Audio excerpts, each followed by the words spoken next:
December 16, 1944. SS Oberstgruppenführer Sepp Dietrich is laughing. He is standing in a command bunker in the Ardennes forest, staring at a map covered in red arrows, and he is laughing. The Americans are running. Their lines are shattered. Their soldiers are surrendering by the thousands. Their generals are panicking. Dietrich turns to his staff officers. "I told you," he says, "the Americans are not soldiers. They are merchants, shopkeepers, cowboys who chew gum and dream of Hollywood." He taps the map. "They will not fight.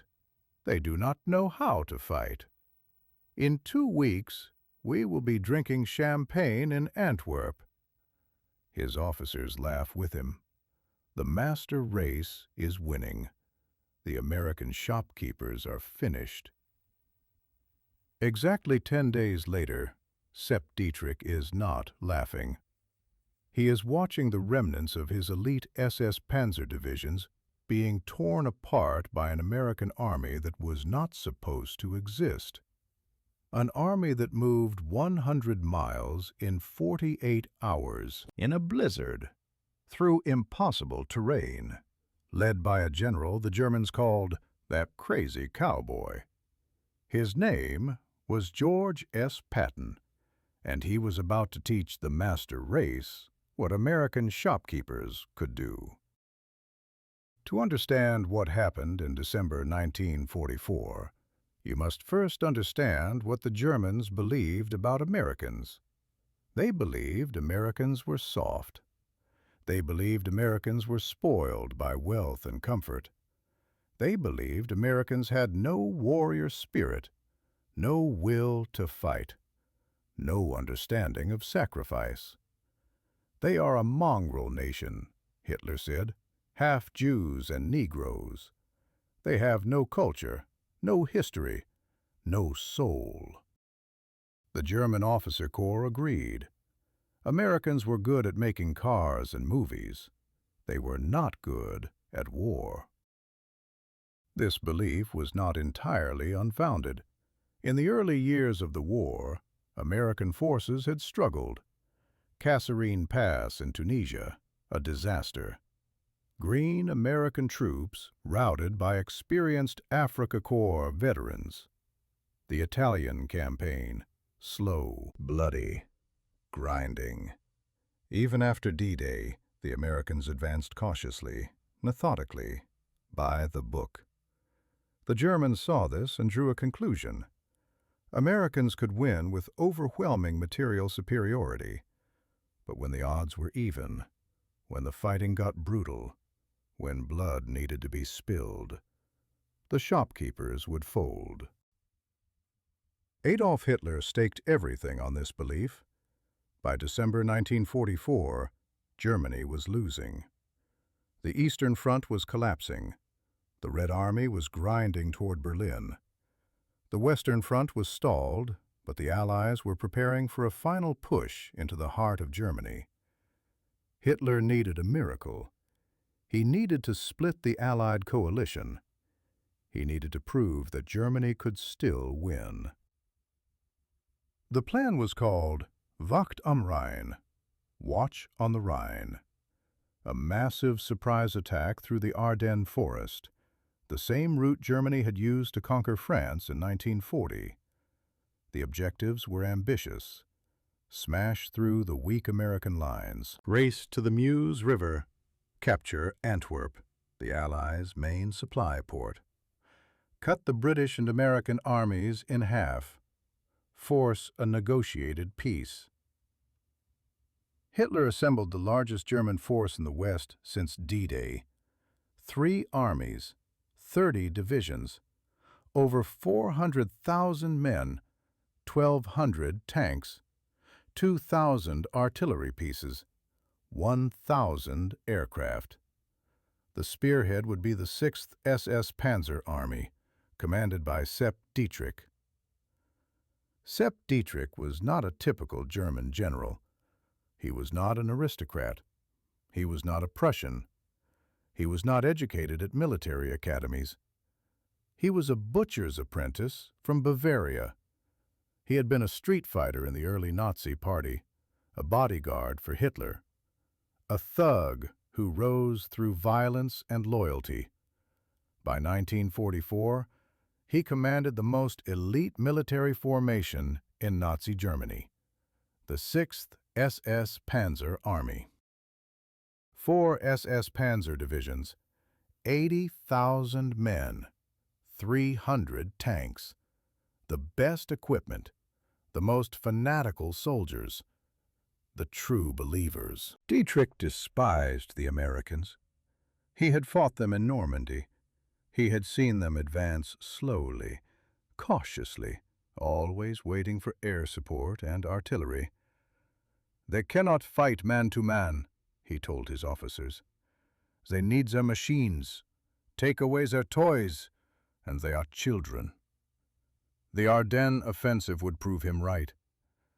The attack would come in December, when thick clouds would ground the American Air Force. Without air superiority, the Americans would face German steel on equal terms, and then they would break. December 16th, 0530 hours. The German artillery opened fire, 1,600 guns, all along an 80-mile front. The sound was like the end of the world.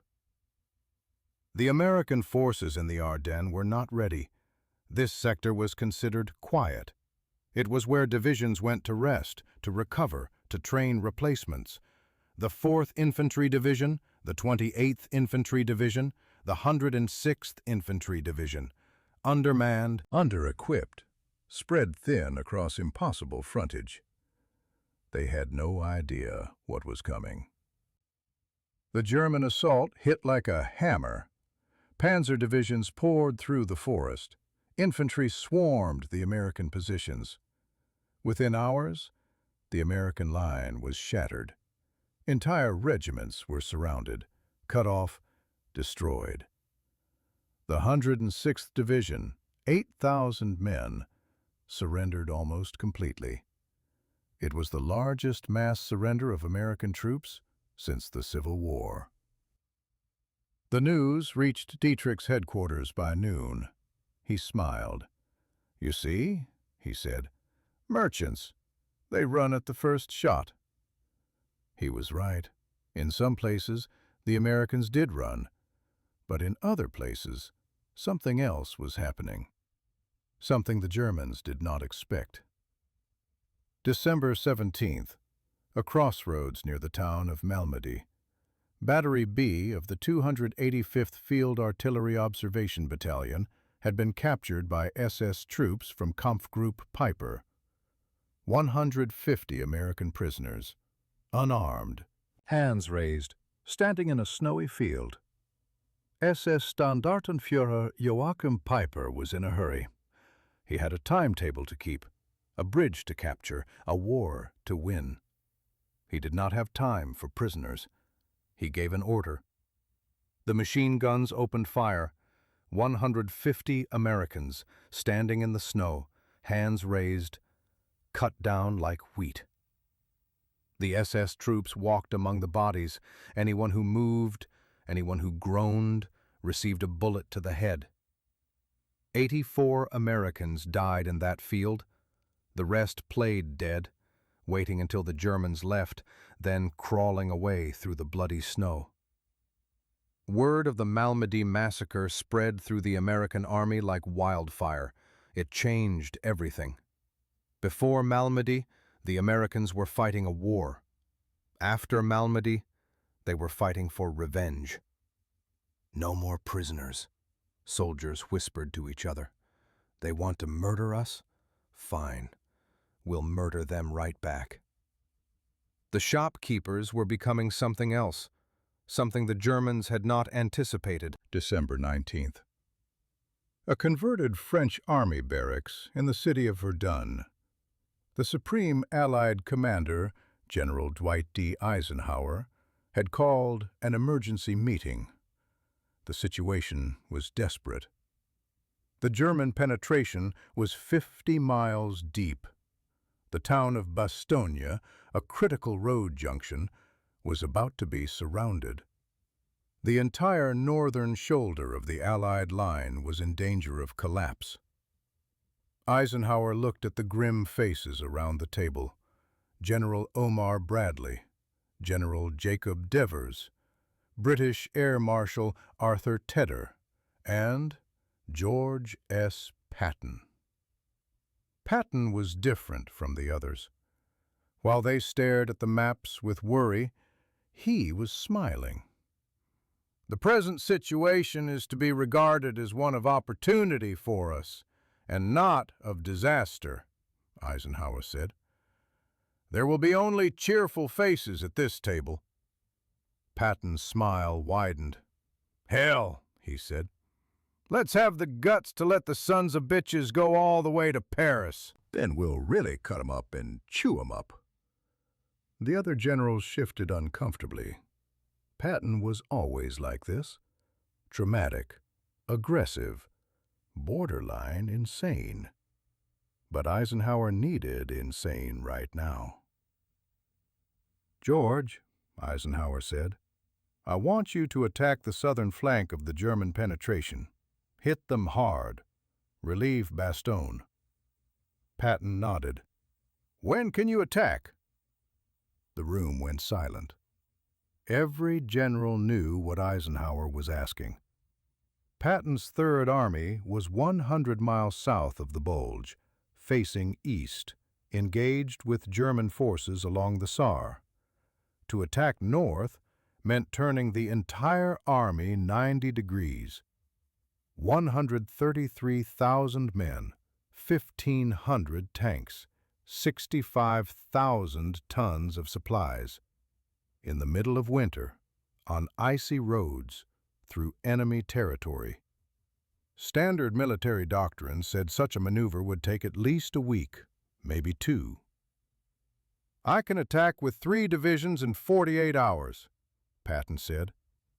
The room went completely silent. Bradley thought he had misheard. 48 hours? 48 hours. Eisenhower stared at him. "George, don't be fatuous." Patton leaned forward. "I'm not being fatuous, Ike. I've already given the orders.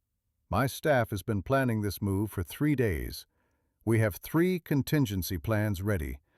Give me the word, and we move tonight." The other generals exchanged glances. This was either brilliant or madness. Probably both. Eisenhower made his decision. "Do it." Patton stood up. "We're going to kill the sons of bitches," he said. "We're going to cut them off and chew them up." He walked out of the room. He had 48 hours. What George Patton did in the next 48 hours remains one of the greatest logistical achievements in military history. It should have been impossible. It was impossible. He did it anyway. The Third Army was not a small force. 133,000 men, 15,000 vehicles, 65,000 tons of supplies, hundreds of tanks, thousands of trucks, mountains of ammunition, fuel, food, medical supplies. All of it had to move 100 miles north in 48 hours, in a blizzard, on icy roads, without the Germans knowing. Patton's staff had been planning for this moment. While other generals reacted to the German offensive, Patton had anticipated it. 3 days before the Verdun meeting, he had told his G3 operations officer to prepare 3 contingency plans. Plan A, attack northeast toward Bastogne. Plan B, attack north toward Saint-Vite. Plan C, attack northwest toward Houffalize. Each plan had complete movement orders, supply routes, assembly areas, artillery positions. All Patton needed was a phone call. December 19th, 2200 hours. Patton called his headquarters from Verdun. One word. nickel. The Third Army began to move. Picture this: 15,000 vehicles moving at night, in single file, on frozen roads, through blinding snow, with their headlights blacked out, only tiny cat-eye slits showing. One long river of steel flowing through the darkness. The logistics officers worked miracles, traffic control points every mile, fuel trucks positioned in advance, recovery vehicles standing by for breakdowns, field kitchens set up along the route, serving hot coffee to drivers who had been at the wheel for 12 hours straight. Every intersection choreographed, every unit timed to the minute. The soldiers suffered. Temperatures dropped to -20 degrees Celsius. Men rode in open trucks, wrapped in blankets, shivering. Some fell asleep and never woke up. Frostbite claimed fingers, toes, ears, but the column kept moving. The tanks were worse. Shermans were not designed for ice. 30 tons of steel on frozen roads. They slid off curves. They spun on hills. They broke through ice covering hidden ditches. Recovery crews worked through the night, dragging tanks back onto the road, one after another after another. But the greatest achievement was silence. 133,000 men, moving 100 miles, and the Germans had no idea. The Third Army maintained complete radio silence. No transmissions, no traffic, nothing for German signals intelligence to intercept. Couriers carried orders by jeep and motorcycle. Commands were relayed by hand signals and flashlight. The entire army became a ghost. While Patton marched, Bastogne held. The town was surrounded on December 20th. Inside the perimeter, 18,000 American soldiers. The 101st Airborne Division, elements of the 10th Armored Division, whatever stragglers and survivors had made it through the German advance, commanded by Brigadier General Anthony McAuliffe. The Germans offered surrender terms on December 22nd, a formal ultimatum delivered under a white flag. To the USA, commander of the encircled town of Bastogne. The fortune of war is changing. The USA forces in and near Bastogne have been encircled by strong German armored units. There is only one possibility to save the encircled USA troops from total annihilation: honorable surrender of the encircled town. McAuliffe read the message. He laughed. His staff asked what the reply should be. McAuliffe thought for a moment. "Ah, nuts." The official reply, delivered to the German officers, was one word: nuts. The German officers were confused. Is this affirmative or negative? The American colonel who delivered the message smiled. It means, go to hell. The siege continued. German artillery pounded the town.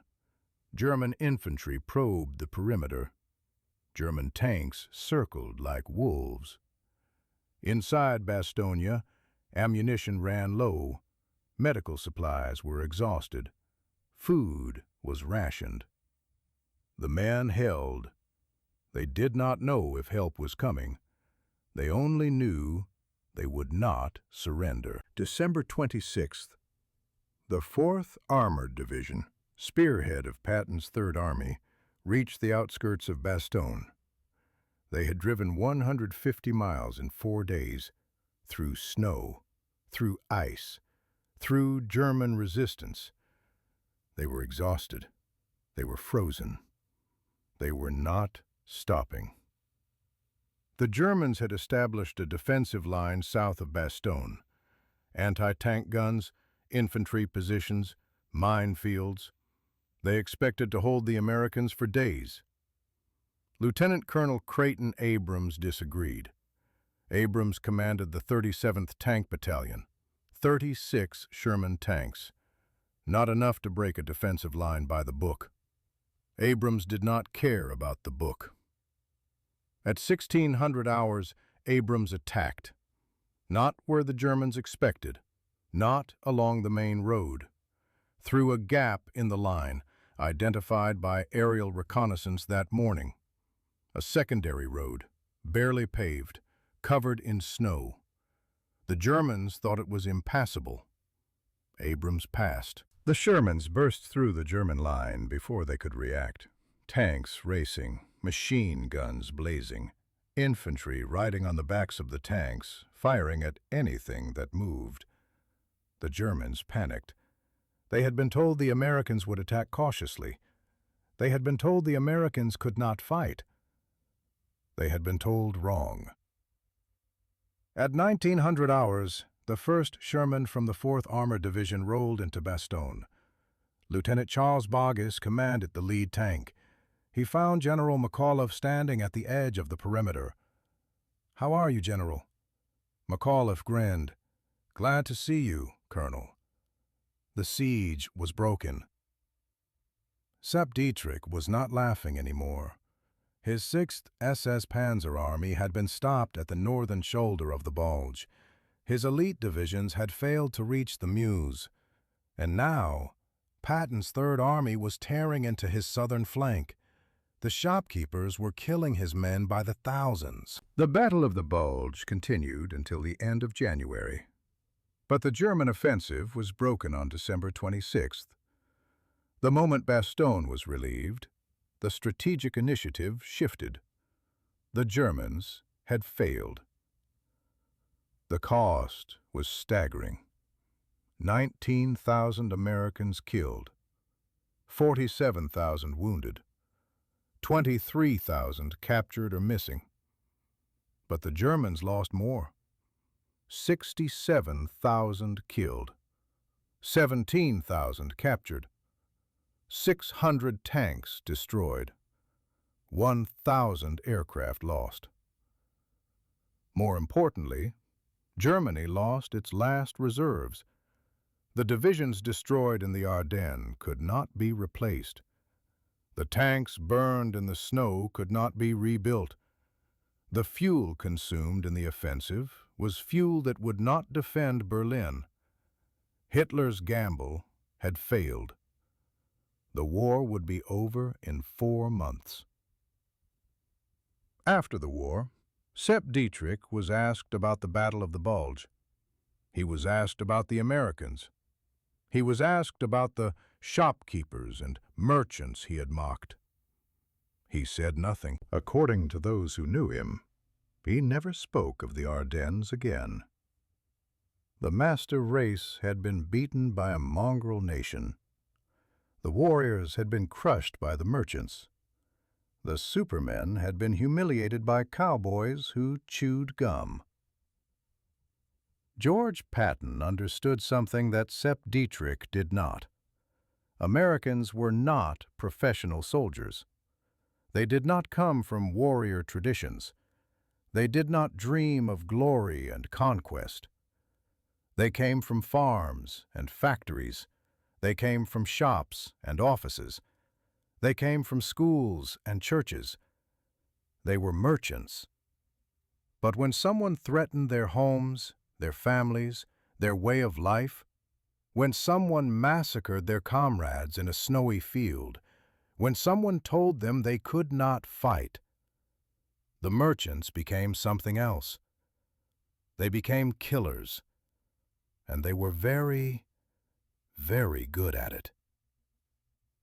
Patton's 3rd Army would go on to liberate more territory than any other Allied force. They crossed the Rhine first. They liberated concentration camps. They drove deeper into Germany than anyone thought possible. And everywhere they went, they remembered Malmedy. They remembered the merchants. They remembered what happens when you underestimate Americans. The Battle of the Bulge was the largest battle fought by the United States Army in World War II. 600,000 Americans, 55,000 British, nearly 500,000 Germans, fought in frozen forests, in snow and ice, in temperatures that killed men where they stood. But the battle was decided in 48 hours, not by tanks or artillery, by logistics, by planning, by a general who moved an army 100 miles in 2 days, by soldiers who marched through a blizzard because their comrades were surrounded, by merchants who refused to quit. Sepp Dietrich called Americans soft. He was wrong. Americans are soft until they are not.